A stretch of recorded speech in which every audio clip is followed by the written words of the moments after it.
Welcome to the Monocle Banking Podcast, curated by Monocle Solutions, your weekly accounting of the world of finance. Well, today we are diving into the world of fintech, and it's been a real roller coaster ride for fintech globally. Last year saw global investment hit a 7-year low at $95.6 billion, but a fourth quarter rebound is sparking some cautious optimism. Are we witnessing the start of a fintech revival after a longish winter, or is it just a dead cat bounce?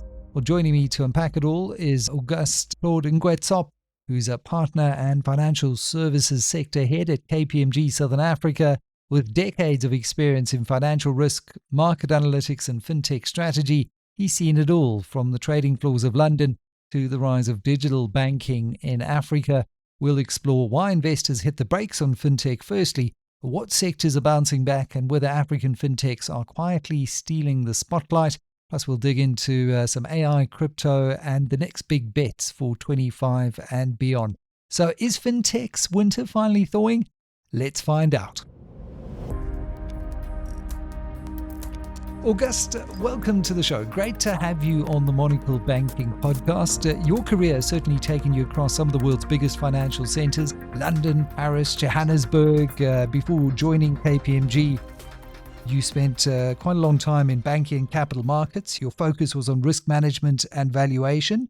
Your academic background includes master's degrees in mathematical finance, electrical engineering, and computer science, as well as a business administration, along with professional risk management certification. So I must say, you certainly have seen it all and studied it all. What first drew you into the world of finance?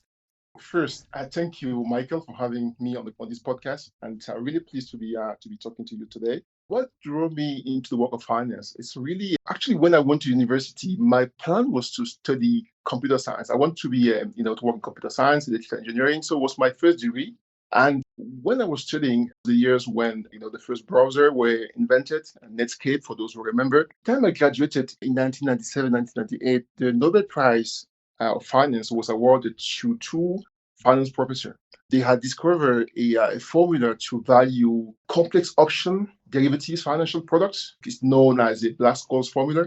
And that completely changed my trajectory. So I decided to stop computer science and then to kind of pivot to do a master in mathematical finance. And that was really what I started then moving quickly into work as a quant, working as a quant in the banking trading floor of banks with traders. And then progressively I become quite interested and invested into finance. Yes, I recall, that Black-Scholes model really was the foundation, with so many quants, and really revolutionizing a new wave of options trading in the market. Was it something, the computer science background, that ran in the family? Tell me a little bit more about the family background, where you grew up and how you ended up in computer science originally. I actually grew up in a very academic family, I would say. So my older brother actually was studying computer science at university and was in France. And so I saw him programming at the time. I remember it was still COBOL, so quite older language version there. Yeah. So I grew up basically looking up to my older brother and basically being quite fascinated by computer science, by programming. And the time was C++, was my first programming language. So it was really something that was natural to me to get into science and computer science. So really a natural path in that part. What was not natural in where I came from was the financial view. It wasn't really so investment banking wasn't really something that was part of my family or my people around me. So it was really a path that I discovered by moving first from Paris, where I started working, to London, and really getting into the .com era there in London. Really exciting moments. Also the 2007-2008 financial credit crunch crisis. I was also in London working as a manager in the quant space. So really moving to a space where I was discovering step by step, the ropes, and really building an exciting experience. Working in, I mentioned London, spent a year in Germany working on a project for a German bank in Munich.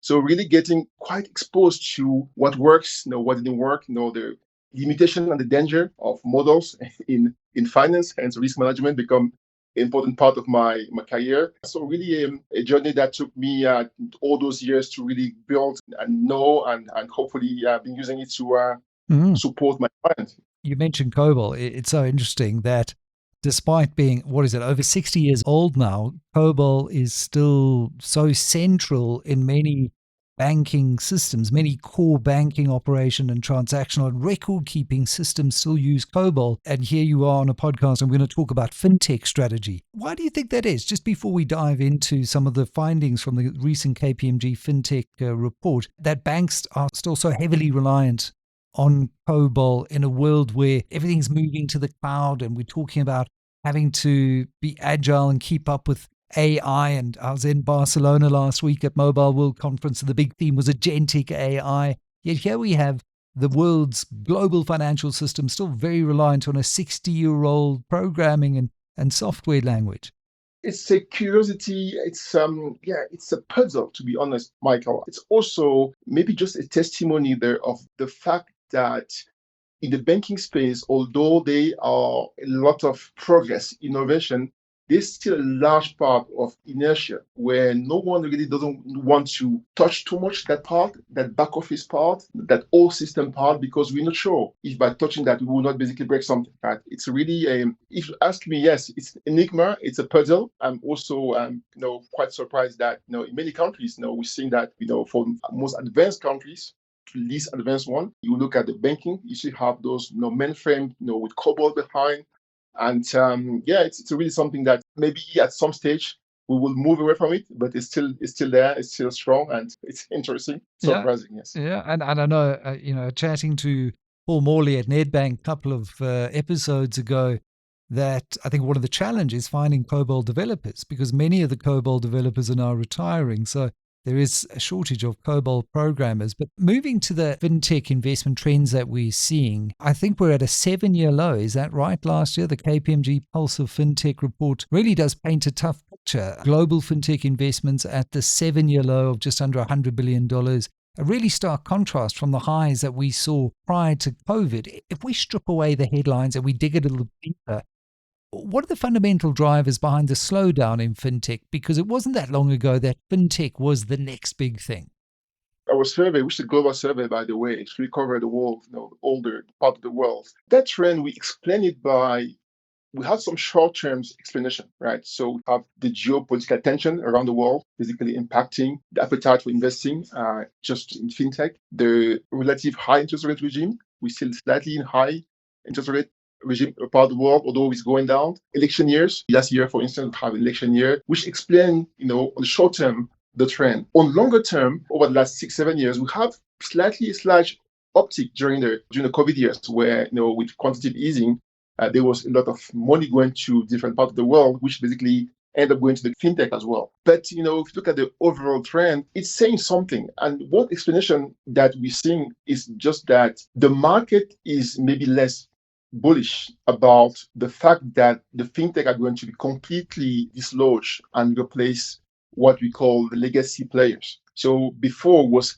certain that the fintech were going to replace banks, for instance, right? So now we are basically seeing that they are going to operate alongside the banks, for instance, right? So that basically high optimism that we had in the past is basically, we're seeing a reduction of that optimism. And I think also it's maybe just pricing more correctly the position of fintech. And we think that, yes, it may move up slightly with in the coming years, because we think that with lowering of interest rates, the fact that hopefully Gen AI will also bring some sort of interest and bring more investment into the fintech. Overall, we don't think that it will be replacing legacy players. They will operate alongside legacy players. So it's sort of a normal trend. Yeah, it's interesting to see if you look at which sectors of fintech that are actually doing quite well. The payment sector saw a massive surge. I had Katlego Mapai of Yoko on the podcast last week, and it's incredible the growth that we've seen from this South African-driven play. But globally, we saw the payment sector surging from $17.2 billion US dollars in 2023 to $31 billion US last year.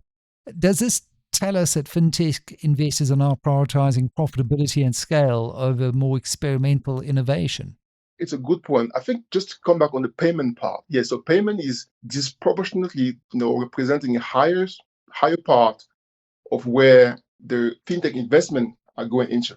Really, this is really across the world. And if you look at on the African continent, if you look at the top 10 fintech companies across the continent, I would say that the top 8 are going to be the payment sector. With a lot of them, by the way, in the northern part of the continent, in Egypt or Nigeria, and so on and so forth. So it's really a fact that payments representing that large part. Is that because I think it's just because there's so much more opportunity in payment, and the entry point is not very high compared to other innovations. And also, regulation is a key driver of payment growth. So the more a market is flexible in terms of less barriers, the more actually payment become a driver of revenue generation for fintech players. So that part is low cost of entry, ability to generate revenues quickly and profit compared to other fintech sector. If you look at the RegTech, for instance, or InsurTech, for instance, or just what we're seeing, or even if you look at the digital currency sector as well. So you just basically see payment as a part where this is just larger pool of revenues or profit to be made. Yes. Do you think, and the one thing that does come through in the report is that we did see a bounce from the third quarter to the fourth quarter. Hopefully we're seeing something of a bottoming out. On that point, does the data bear that out firstly? And secondly, with payments so dominant, when do you think we might see greater interest towards maybe more sophisticated financial products, capital markets, trading platforms, wealth tech, that kind of thing? I know one in South Africa, Mesh.Trade, and Connie Bloom, they're doing good work in the kind of capital market space, tokenizing, capital raising, a very interesting business. Yet they are still the outliers in the fintech world. What we're seeing there is a really important point. So what we're seeing there is that the capital market that you mentioned here, the trading platforms that are key drivers of that part of fintech, it's sometimes it's not always captured properly by the market because the players that innovate in that space are large players in the market. So it may not be always visible in terms of what's happening there. And there's a really strong focus on smaller players in the fintech space. So that sometimes basically distorts what's happening in other sector, in other play. So the more mature the sector is, the least you may see that coming through what we, KPMG, for instance, capture in our own survey, just because we also focus for the market, for where the funds are going. So I would caution about that. I think it's, the platform are there. They just basically attract less hot funding around like you have on other fintechs, the more visible one. But still they are interesting platforms that are trading platforms, for instance, that are basically, coming to the fore. And but they are, if you look at the US market, for instance, you have a lot of PE firms that invest a lot in trading platforms, and those ones may not be less visible on the continent, but they're very much quite prominent in the US or even in the UK and the EMA region. Yes. The report does highlight, though, that African fintechs are increasingly attracting global interest. Do you think foreign investors truly understand the nuances of the African market? And what are the biggest potential misconceptions that they might have when coming in to invest in fintechs in Africa?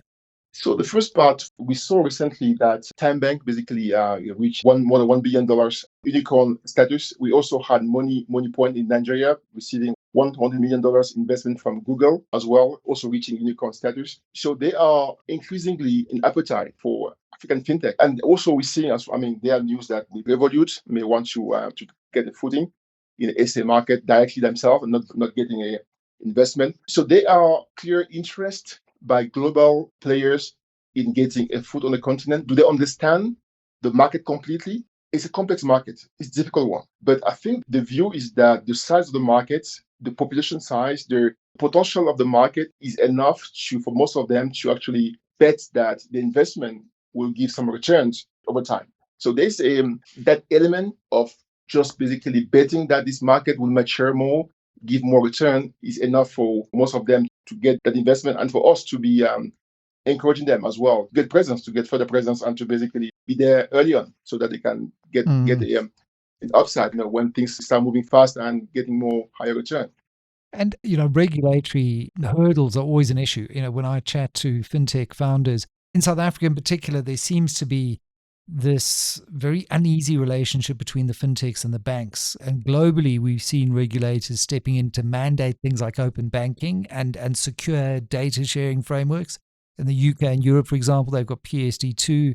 And even in Kenya, regulators are taking steps towards structured open banking. Do you think generally across Africa, regulators are moving fast enough, or are they dragging their feet in favor of the incumbents and the banks and not creating that environment that really allows the fintechs to become the next Revolut, for example?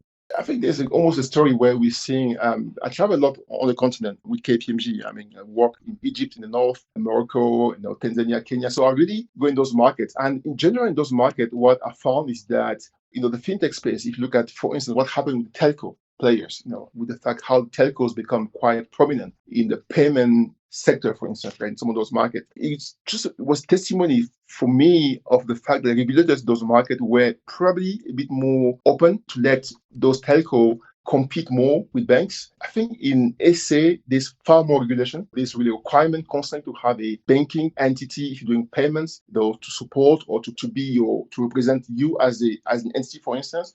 So that may be a driver behind in SA what we're seeing as maybe a slow growth of the overall payment or fintech space. And so I think Kenya or maybe Nigeria or Egypt have more openness to operate compared to South Africa. That's really just really on that alignment. However, it's really something that only one item here, telco, may not be enough to draw the full conclusion, but it's really something to mention here. Absolutely. Yeah, and I think we could learn a lot from those markets in the rest of Africa and the way the regulators are opening access and being a lot more friendly in terms of enabling that kind of innovation, because we have a huge opportunity in Africa to leapfrog when it comes to the adoption of these new technologies, and a huge underbanked issue. We've got a financial inclusion issue across Africa, and this is really where fintech can come to the fore. Looking at the emerging technologies, and obviously, there's growing optimism around AI-powered RegTech solutions, especially as financial institutions struggle with things like compliance and red tape and fraud prevention. Do you see AI as fintech's next big investment boom, or are investors still in a kind of wait-and-see mode? Look, our survey in the space, we did a survey recently, about 2 months ago, and the conclusion were that globally, investors or even banks themselves were still in the wait-and-see mode, although they are moving quite fast into testing, the Gen AI functionalities and basically trying to see how that could affect the business, either through cost reduction to reduce cost or just improve interaction with customers or to offer new products. So it's a wait and see, but we're seeing that the ability of Gen AI to just move quite quickly and across the different fields is going to apply as well to fintech. So we see a lot of application in onboarding new customers, offering quickly loans, in performing risk management functions, in reducing cyber risk, in assessing. So it gives so many venue or doors for fintechs to offer a product that we can say with quite certainty that the next 3 or 4 years are going to be very different to what we're seeing today. And there will be new players, new operators that are going to be, that we don't see today, that are going to come to the fore and quite strong players in the market, yes. When it comes to who's investing in fintech, America still stands out as the big daddy in the room. I think it accounts for, according to the survey, just under 64 billion in total of fintech funding. Where are we seeing the rest of the funding coming from in general?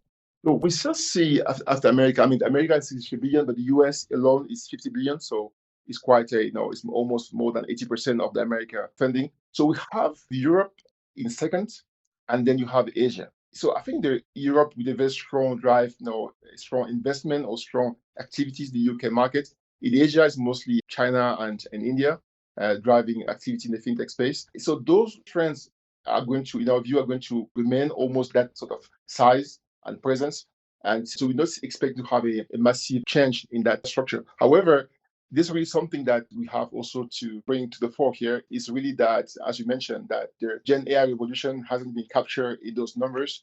And it means that maybe we may see different regions attracting more fundings. So we'll see when we run next quarter report, next semester report, see where we are. But for the moment, it's really still US as the daddy, and followed by Europe/UK and Asia. What's your sense from the survey participants around the view for the rest of the year? Interest rates, starting to come down in many jurisdictions around the world.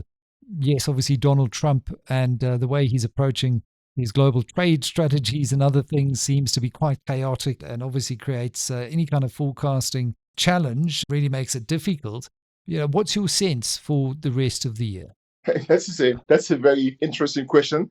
So what we're seeing, and really this is from the recent survey we ran earlier in the year, looking at not only fintech but also looking at overall Gen AI space as well, is that the market is almost pricing in the Trump effect, i.e., there will be disruption, but that disruption will basically means that the part of investment that comes from the US may, or US firm may actually be impacted, be reduced, but the rest of the world actually will continue to push for the investment. So we saw in the European space, for instance, with the fact that US is looking to maybe pull out from Ukraine or from NATO, and European basically pushing to set up this massive fund, to grow and build their own defense industry. We've seen that as well in the aid world, where the US is basically pulling out of US aid, but other countries are basically trying to say, oh, we actually got to keep our investment to World Bank or to African Development Bank. So it's almost like a decoupling world where the world is saying that, yes, the US may be going through this massive disruption, but the rest of investors are saying, oh, fine, wait for you to basically sort yourself out. But in the meantime, we're not going to basically pause.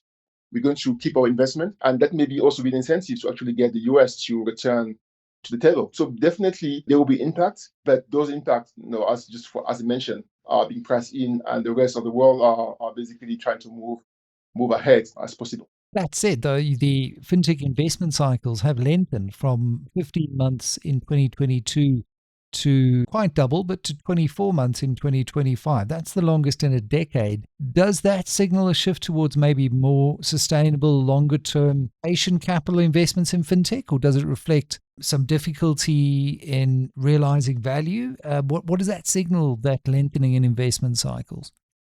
There's clearly some element in the fintech space where we are seeing a less exit across the board, just because the valuation are not really where the market expect them to be.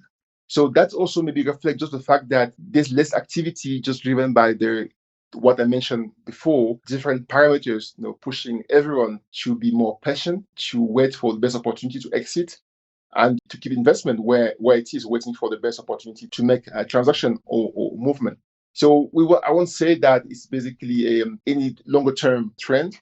It's, however, more a reflection of the really complex and difficult market we are in now, which just basically creating those wait and see and slowing down everything in that space. Yeah. So just as we conclude, if you're advising fintech founders today, would you tell them to prioritize raising capital, focus on profitability, or position themselves for strategic partnerships? What's the smartest play in this market?